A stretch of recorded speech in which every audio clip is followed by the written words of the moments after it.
Alors, j'essaie de récupérer. Tu as accès aux questions?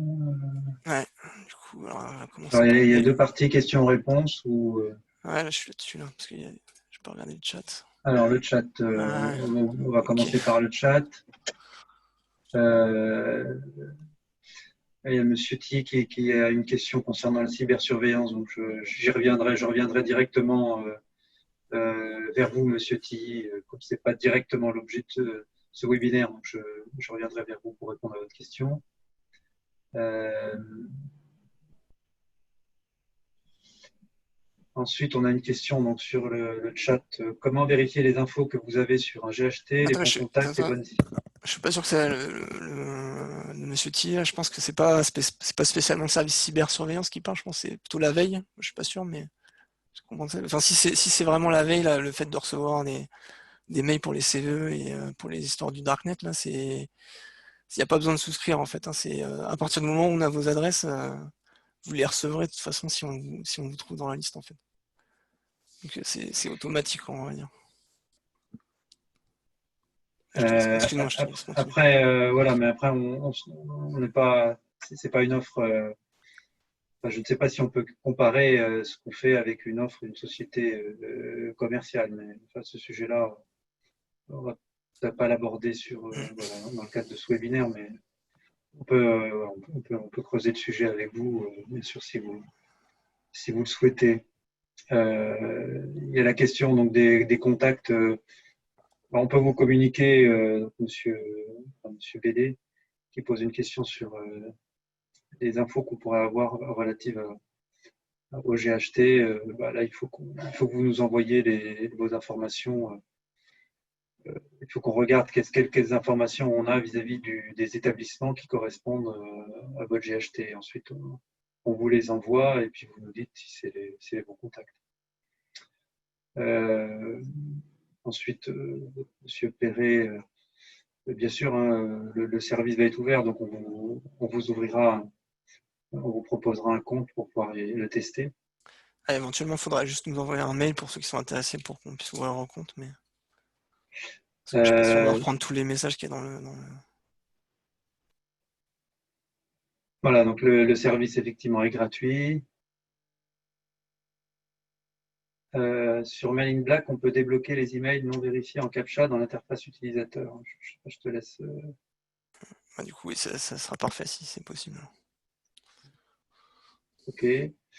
Doit-on mettre en liste blanche votre IP?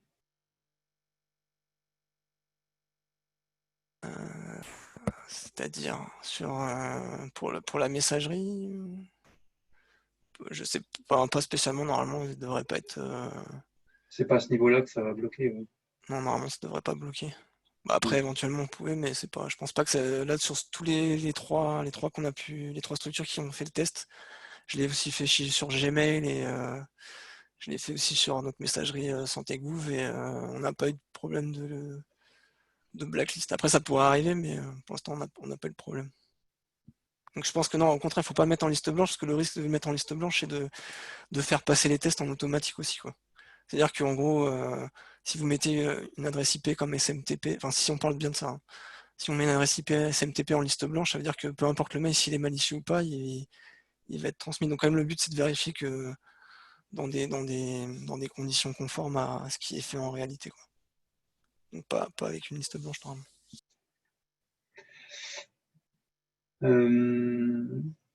Bien sûr, hein, si vous souhaitez réaliser les tests, vous nous envoyez un mail à cyberveille au mail de la boîte de la cellule et on vous répondra, on proposera un compte d'accès.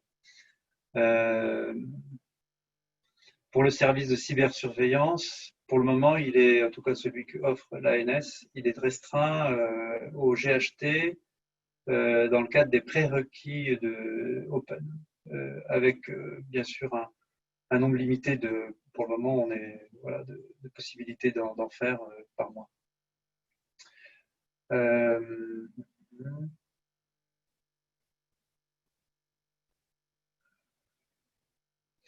On a répondu voilà, aux questions qui sont liées au service de test de la messagerie.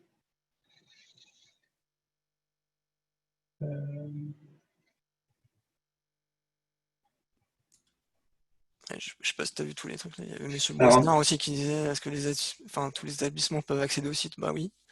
Tout ça à partir du moment où on donne un login et un mot de passe en fait. Donc c'est oui. un site sur internet. Ok, ouais, après oui, je crois que tu as eu. Ok. Ensuite, sur l'audit des vulnérabilités, pour le moment, on s'en tient au GHT, voilà, dans le cadre du programme prérequis Open. Et après, de façon exceptionnelle, on peut le faire pour les établissements qui seraient confrontés ou qui ont été confrontés à une attaque, à un incident de cybersécurité. Pour l'ouverture des comptes, il faut écrire à cyberveille, cyberveille@santegouv.fr. Voilà, c'est ça, oui. Et même pour si vous voulez nous transmettre les adresses IP pour les surveillances, c'est pareil, c'est le même mail. De toute façon, le point de contact, c'est ça. Hein. Si vous voulez avoir plus d'informations sur quelque chose où on n'aurait pas répondu à une des questions, du coup, n'hésitez pas à nous Oui, envoyer ça un mail reste sur ce chemin. cyberveille, santegouv.fr. Alors ensuite, sur les questions-réponses, sur l'interface questions-réponses, il y a beaucoup de questions. Une question de M. Savel, peut-on interfacer votre MISP avec un MISM dans notre établissement? Alors aujourd'hui, nous, on est sur le MISP du Circle. Donc ça va être compliqué. On n'a pas notre propre instance de MISP. Si à terme on met notre propre instance de MISP, pourquoi pas. Après, ce qu'on peut vous proposer aussi, c'est peut-être de demander un accès au Circle pour interfacer votre MISP avec celui du Circle et du coup après on pourra partager à travers c'est bizarre, je sais pas Monsieur Savel quelle structure il fait partie, mais CHU de Bordeaux, du coup parce qu'aujourd'hui ce qui s'est RSSI. passé c'est on peut aussi vous créer un compte sur le Circle. On l'a fait pour un autre CHU, donc potentiellement pour avoir accès à nos indicateurs qu'on a pu avoir durant les incidents. Donc ça faudrait voir après derrière avec nous par mail, on pourra se recontacter pour en reparler si vous voulez. Pour creuser, oui. Ensuite, alors effectivement, le test validé signifie, donc une question de M. Fabrice, test validé, effectivement, signifie existence de la vulnérabilité. Ça veut dire que effectivement, le contrôle est mal effectué ou pas effectué sur la messagerie. C'est ça, tu confirmes, Lionel? C'est ça, c'est ça. En fait, à partir du moment où vous recevez le mail et que vous le voyez, en fait, c'est qu'il y a un problème déjà. Donc après, il faut juste vérifier parce que parfois, votre sécurité de messagerie va enlever la pièce jointe éventuellement qui est malicieuse. Du coup, là, le test sera invalidé. Donc vous aurez reçu le mail, mais le test sera pas valide parce que justement, il n'y a pas la pièce jointe. Donc ça, c'est les éléments que je montrais là pour voir si comment valider le test, c'est indiqué dans la fiche, comment on vérifie qu'il y a la validité. Et donc à partir du moment où vous recevez le mail et qu'en plus vous avez la pièce jointe qui est là et enfin tout ce qui va, enfin que le test est validé, du coup en effet la vulnérabilité est présente. Quoi. Du coup elle sera affichée dans le rapport. Donc il y a une question de Monsieur Roussel, donc qui dit qu'il a eu un retour très intéressant, qu'il a déjà pu tester, utiliser l'outil et il demande s'il peut l'étendre à d'autres, à son GHT, à d'autres domaines. Mais, je pense qu'après, en termes de, il n'y a pas de limite sur le. Alors après, c'est domaine après domaine. Hein. C'est sûr que ça Ouais. se fait pas, on peut pas tout faire en même temps. Quoi. Enfin, après vous pouvez tout faire en même temps si vous voulez. Hein. De toute façon, c'est vous qui faites les tests, hein, c'est pas nous. C'est automatique. Donc après vous mettez un mail. L'important c'est de contrôler le mail parce que si vous n'avez pas de contrôle sur le mail, vous ne pourrez pas le faire. Mais si vous avez 10 domaines et que vous avez 10 adresses, enfin 10 boîtes mail sur chaque domaine, après rien ne vous empêche de mettre les 10 mails dans le truc et de le lancer à chaque fois. À partir du même compte en fait. Voilà. Il n'y a pas de limite au niveau de ça. Il n'y a qu'une limite au niveau de refaire un test. Il faut attendre 72 heures pour pouvoir refaire un test sur sa messagerie. Donc potentiellement quelqu'un qui va faire un test, il va avoir des vulnérabilités, il va vouloir les corriger. Pour vérifier que les corrections sont bien en place, il peut refaire un test au bout de 72 heures en fait. Il y a une question donc, de Monsieur Tilly.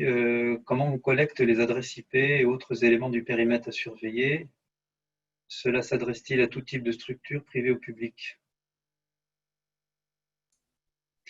Sur la collecte des IP, je crois qu'on en a un petit peu parlé. Donc on travaille avec l'ANSSI, c'est-à-dire que l'ANSSI a déjà réalisé une cartographie dans le cadre de ses activités régaliennes, une cartographie d'Internet et a pu commencé à identifier des IP qui étaient relatives à des acteurs de santé. Donc effectivement, on a des avec lesquels l'ANSSI nous a partagé ces informations. Donc on a bien des acteurs de santé, de tout type d'acteurs, privés et publics, pour lesquels on dispose d'une adresse IP qui permet ensuite voilà, de pouvoir identifier et d'associer ensuite cette IP, comme l'a dit Lionel, il y a un travail pour effectivement associer l'IP au nom de domaine et ensuite du nom de domaine à un point de contact. Donc on a bien besoin, il y a une question, avez-vous besoin de toutes les IP ou juste les domaines? Effectivement, on a besoin des IP et des noms de domaine, tu me confirmes. Hein. Surtout qu'en fait, notre problématique, elle est surtout sur les adresses IP qui sont issues de box ADSL ou des choses comme ça, en fait, qu'on a du mal, et je pense l'ANSSI aussi a du mal à identifier comme structure de santé. Genre, par exemple, les EHPAD souvent ont des petites connexions de ce type-là, et c'est assez compliqué d'arriver à faire le lien avec ces structures, en fait. Ensuite, donc, il y a une question de Monsieur Fourchon qui lance un projet de messagerie communautaire sur 5 établissements. Là aussi, pour tester le bon paramétrage, n'hésitez pas à nous envoyer un mail à cyberveille-santegouv.fr. Est-ce qu'il y a des impacts lorsque le service est lancé, soit la partie contrôle IP, soit la partie messagerie? Est-ce qu'on a des retours d'expérience sur des impacts? Normalement, il n'y a pas spécialement d'impact, parce que c'est vraiment ça cible la messagerie, enfin le client, donc la messagerie, elle n'est pas censée être impactée normalement. Oui.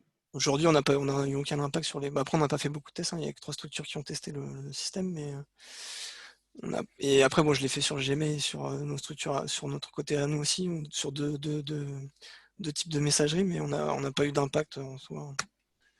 Normalement, c'est pas censé, il n'est pas censé en avoir. Ça fait qu'envoyer des mails classiquement, en fait. Les services donc de test de messagerie rentrent-ils dans le cadre des prérequis open? Alors, je n'ai pas connaissance, je ne crois pas. Il faudrait que je regarde. Déjà, je n'ai pas connaissance du fait que cette dimension de la messagerie soit dans les prérequis, entre dans un des prérequis de Open. Un compte GHT pourra-t-il tester plusieurs noms de domaine, plusieurs boîtes mail sur différents domaines? Oui, ça, il n'y a pas de priori, il n'y a pas de raison. Alors, ça, c'est sur la cybersurveillance. Si nous ne sommes pas un GHT dans un GHT mais retenu pour Open, pour nous postuler, pour le moment, vous ne serez pas prioritaire. C'est-à-dire que cette année, cette année, à ce jour, on ne sera pas en mesure de pouvoir répondre à votre demande si elle ne s'inscrit pas dans une demande qui englobe en même temps les autres structures d'un GHT. Mais c'est vrai que si vous n'êtes pas dans un GHT, voilà, on peut pas. Ça va être difficile pour pouvoir répondre à votre demande.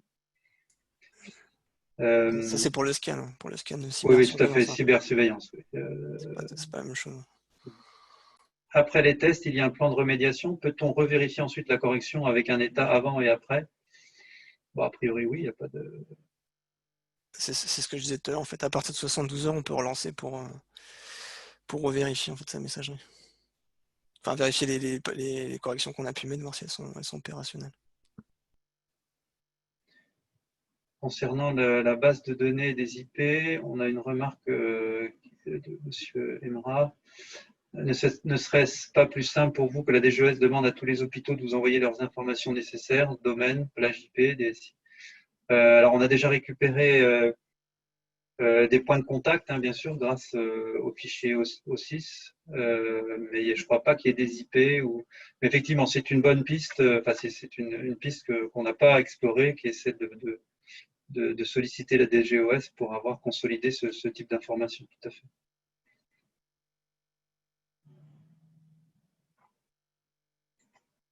Donc, j'ai une question. Quand l'outil en ligne sera-t-il dispo? De toute façon, je pense qu'on a déjà. On a combien de tests à ce jour? Enfin, combien de retours déjà dessus? 3. Non, mais après, il est déjà disponible. En fait, là, ce sera plus d'ouvrir Oui, mais les là, comptes au fur et à mesure. Voilà, non, mais en fait, ce qui se passe, c'est qu'on va certainement, du coup, en parler de façon publique et informer les gens sur le portail. on va être en mesure de le faire, je pense, là, au mois de juillet, de faire une annonce d'un bulletin sur le portail quoi, pour présenter le service.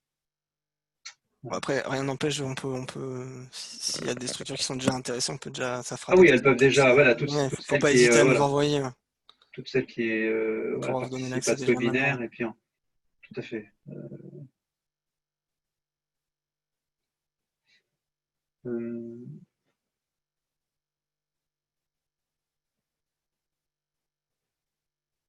Ensuite, sur la cybersurveillance, encore une question. Est-ce qu'on a informé les GHT de la mise à disposition du service de cybersurveillance? Alors, on a fait au travers du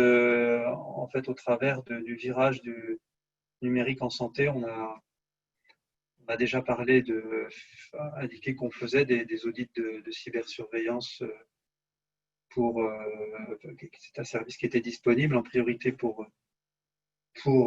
l'année dernière pour des incidents en lien avec structures qui sont confrontées à des incidents de cybersécurité. Et depuis le début de l'année, on a aussi communiqué sur le fait qu'on proposait le service au GHT, mais la communication va se développer voilà, petit à petit.